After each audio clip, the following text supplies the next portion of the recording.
Բարև ձեզ հարգելի հայրենակիցներ, ես Մարատ Հակոբյանն եմ Կիևից։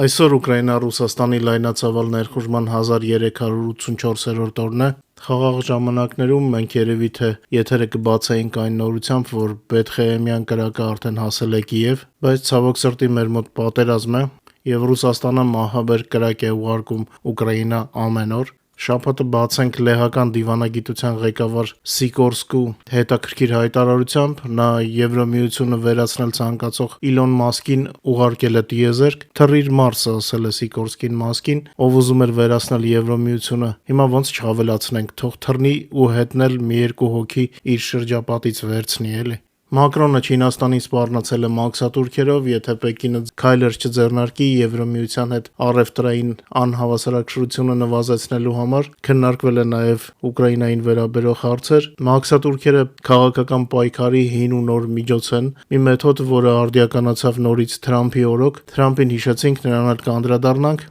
Ամենայն հավանականությամբ տարվա վերջը նույնպես քաղաքական տատանումներով է լինելու։ Ռուսաստանը ակտիվորեն ներկայացնում է Թրամփին որպես անհաջողակ եւ շարունակում է զանգվածային հրթիռակոծումներ իրագործել Ուկրաինայի խաղաղ բնակիչների դեմ, այսպես կոչված խաղաղ բանակցությունների ֆոնին կրկին կան զոհեր խաղաղ բնակչության շրջանում, զոհեր եւ վիրավորներ։ Իսկ մինչ ամերիկացի օրենսդիրները ամերիկացի ժողովրդի Ուկրաինային աջակցության ֆոնին որոշել են բյուջեում փոքր, բայց խորհրդանշական գումարներով ցուցադրել աջակցություն Ուկրաինային, Թրամփը կտրուկ տատանվում է կողմից կողմ, նորից իր դերի մեջ է, հանկարծ արթնացավ եւ հիասթափվեց, որ իր խոսքերով Զելենսկին դեռ չի կարդացել բանակցություններին վերաբերող փաստաթղթերը։ Միգուցե նրան թվում է, թե այդպես նա ճնշում է գործադրում Կիևի վրա, չնկատելով, որ ԱՄՆ պետդեպարտամենտը Ուկրաինայի հետ բանակցություններից հետո լրիվ այլ հայտարարություն արեց 3 չառաջին օրը, փաստացի Թրամփը կարծես հերքում է պետդեպին։ Դա զարմանալի չէ, երբ ամերիկյան ինստիտուտները փոխարինել է իր ընկերներով եւ փեսաներով, բարձր որ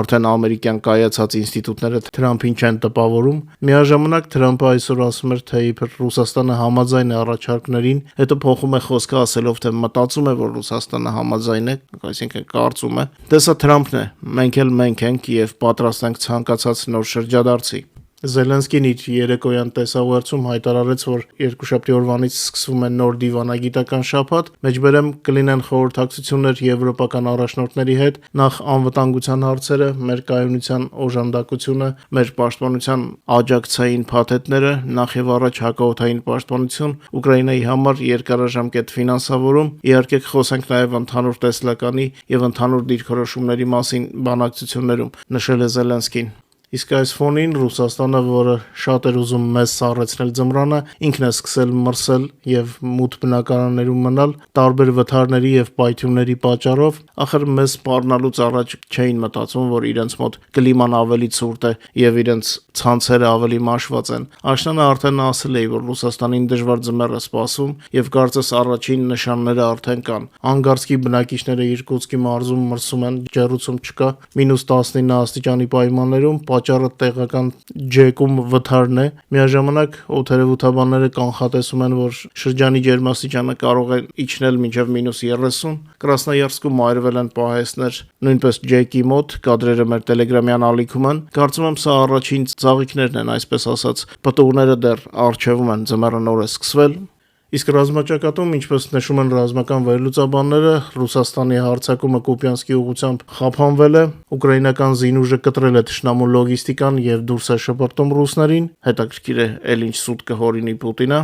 Մինչ մեր հաղորդման մյուս թեմաներին եւ առաջնագծի լուրերին անցնելը, խնդրում եմ օգտագործել YouTube-ի գործիքները մեր եթերի առաջխաղացմանը խթանելու համար, լայքեք եւ եթե հնարավոր է կիսվեք մեր հեռարձակմամբ սոցիալական ցանցերում։ Հիշեցնեմ նաեւ, որ օրական 24 ժամ կարող եք տեղեկանալ Ուկրաինայի եւ Ուկրաինայի շրջնորությունների մասին մեր Telegram-յան ալիքից, QR կոդը ձեր էկրանին է։ Ցավոք նոր տեղեկատվության համաձայն Հայաստանը նորից Ռուսաստանի դեմ պատժամիջոցները շրջանցող երկրների ցանկում է, բայց այդ մասին տեղեկատվություն կհավաքենք եւ կզրուցենք Հայաստանի մեր գործընկերների հետ, այնտեղ այդ ցուցակում Վրաստանն ու Թուրքիան էլ կային, Ղազախստանի ու ելի մի շարք երկրների հետ, բայց մեզ մեր հայրենիքն է հետաքրքրում, այնպես որ պետք է արձագանքել, որպեսզի հասկանանք ինչ է կատարվում իրականում Լավ կլիներ իհարկե, որ արտգործնախարարությունը Հայաստանի ուշադիր լիներ եւ արագ արձագանքեր իհարկե։ Ուկրաինայի նախագահ Վլադիմիր Զելենսկին Լոնդոն կատարած պաշտոնական այցի ընթացքում մասնավորապես հանդիպումներ կունենա,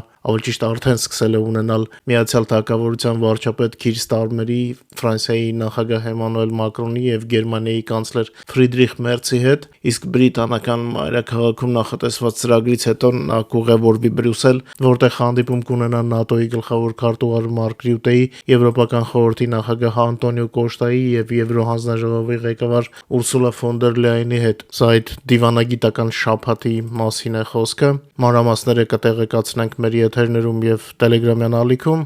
Թրամփի որդին կարծում է, որ իր հայրը կարող է դուրս գալ Ուկրաինայի շուրջ խաղաղ գործընթացից, երևի նրան էլ ինչպես հորը թվում է, թե նման հայտարարություններով ճնշում է գործադրում, մոռանալով, որ այն պահից, երբ նրա հայրը նախաձեռնել էր այսպես կոչված բանակցային գործընթացը, Ռուսաստանը օգտվելով այդ շղարշից ավելի ակտիվ ու ուժգին էր սկսել ռմբակոծել խաղաղ ուկրաինացիներին։ Մենք իհարկե փորձում ենք թույլ չտալ մեր մասին քննարկումներ անցկացվեն առանց մեզ, սակայն ընդհանուր առմամբ մեզ պետք են իրական գործընկերներ, որոնք նախքան ինչ-որ բան նախաձեռնելը պետք է մտածեն ինչ հետևանքներ կունենա, թե ինչ են իրականում իրենք կարող անել, որպեսզի այսպես կոչված բանակցությունները չվերածվեն դատարկ խոսակցությունների։ Իսկ մինչ այդ մենք կքննարկենք բոլոր նախաձեռնությունները, կպաշտպանենք մեր շահերը եւ յուրաքանչյուր հանդիպումից հետո կստանանք ինչ-որ բան մեզ համար, ինչպես քաղաքական, այնպես էլ ռազմական ոլորտներում, ինչը որ անում է հենց Զելենսկին Թրամփի ամեն մի նախաձեռնությունից հետո։ Լեհաստանի դիվանագիտության ղեկավար Ռադոսլավ Սիկորսկին վրդովվեց ամերիկացի միլիարդատեր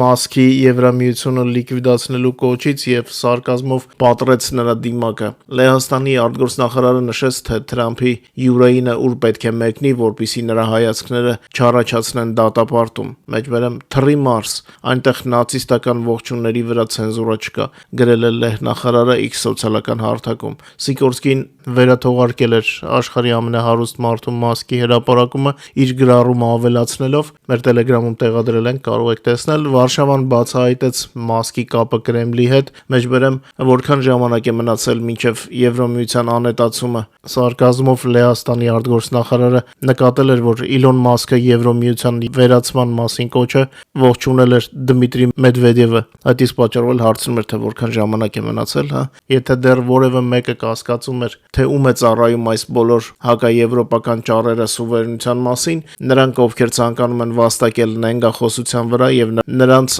ովքեր ձգտում են ենթարկել իրենց Եվրոպան, եզրափակեց քաղաքական գործիչը։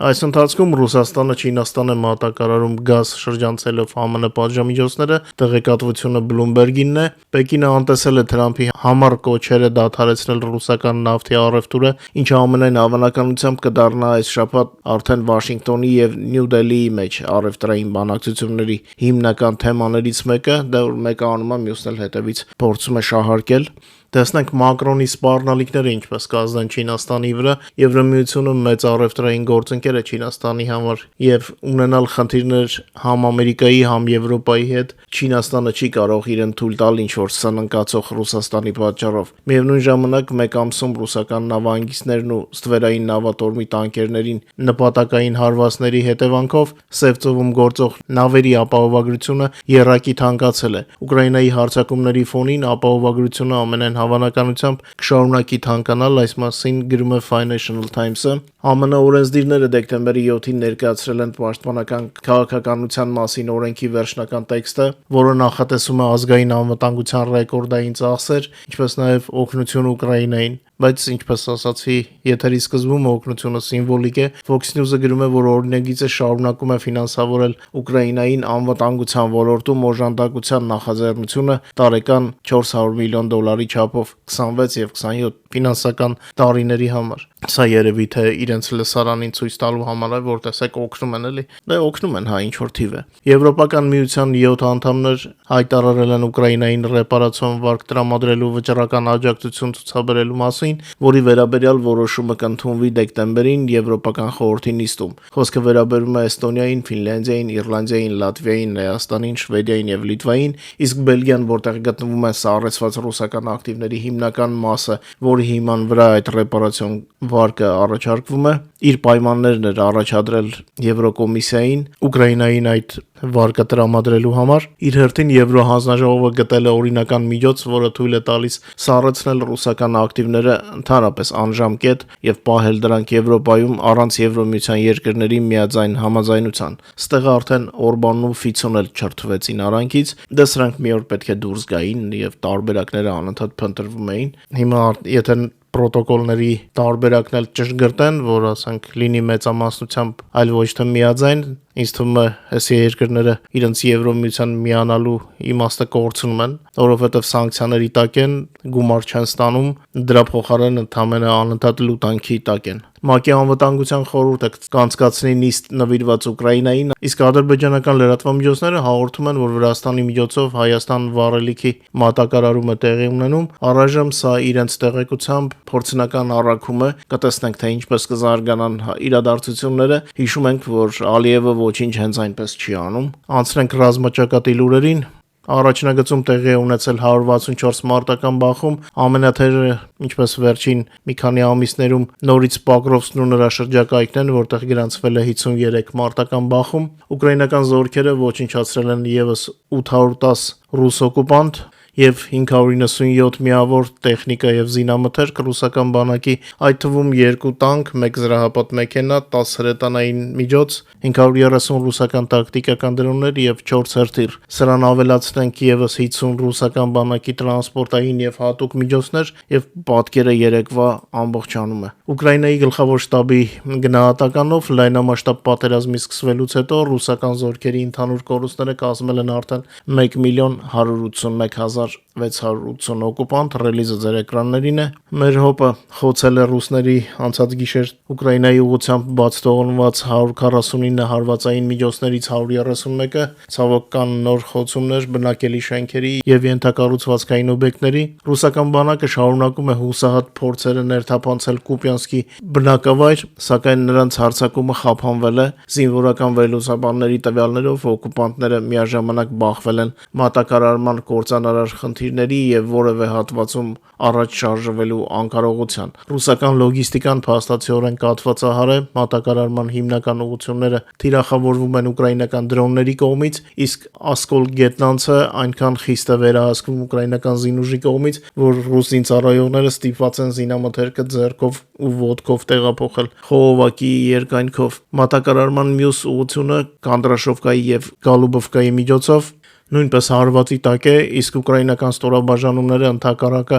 առանց շտապելու ճնշում են թշնամուն արևմտյան թևում։ Ուկրաինական զինուժի խմբավորումները ստուգում են օկուպանտների դիրքերը եւ աստիճանաբար զրկում նրանց մարտական տեմպից։ Ռուսաստանի խնդիրները համակարգային բնույթ ունեն Գուլյայպոլիայի շրջանում, նրանց ծրագրերը դուրս գալ Զապորոժիեի ուղղություն ձախողվում են։ Պոկրովսկում եւ Միրնոգրադում ծանր մարտեր են ընթանում, սակայն ինչպես նշում են ռազմական փորձագետները, Մոսկվայի ռազմավարական մտադրությունները այնտեղ նույնպես չեն աշխատել։ Կհետևենք ինչպես կզարգանան իրադարձությունները։ Բարի դրոններն ու հրթիռները երեք նորից զարմացնում էին օկուպացված տարածքներում եւ Ռուսաստանի տարածքում իրենց խոցումներով ռազմական ու ռազմավարական թիրախներին։ Բոլորից շատ երեք ուկրաինական դրոններից բողոքում էին Վորոնեժում եւ Ռոստովի մարզում։ Բոլոր հնարավոր կադրերը մեր տելեգրամյան ալիքում են, կարող եք վայելել, ովքեր դեռ բաժանորդագրված չեն, բաժանորդագրվեք մեր տելեգրամին նաեւ, որ վայելեք։ Ուկրաինական գենշտաբը հաստատել է երեկվա հարվածների արդյունքները։ Գիշերը թիրախավորվել եւ խոցվել են զինամթերքի եւ վառելիքակսայի ուղերի պահեստներ ժամանակավորապես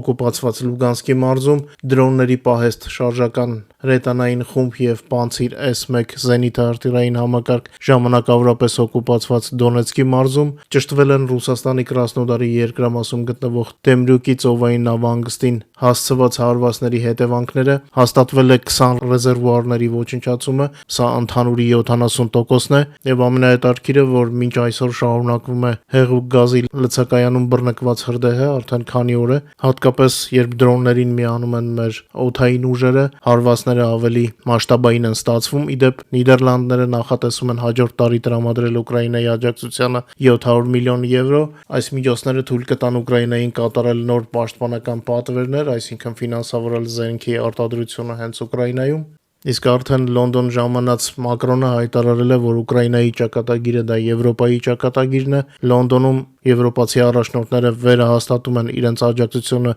Ուկրաինային կրիտիկական փուլում։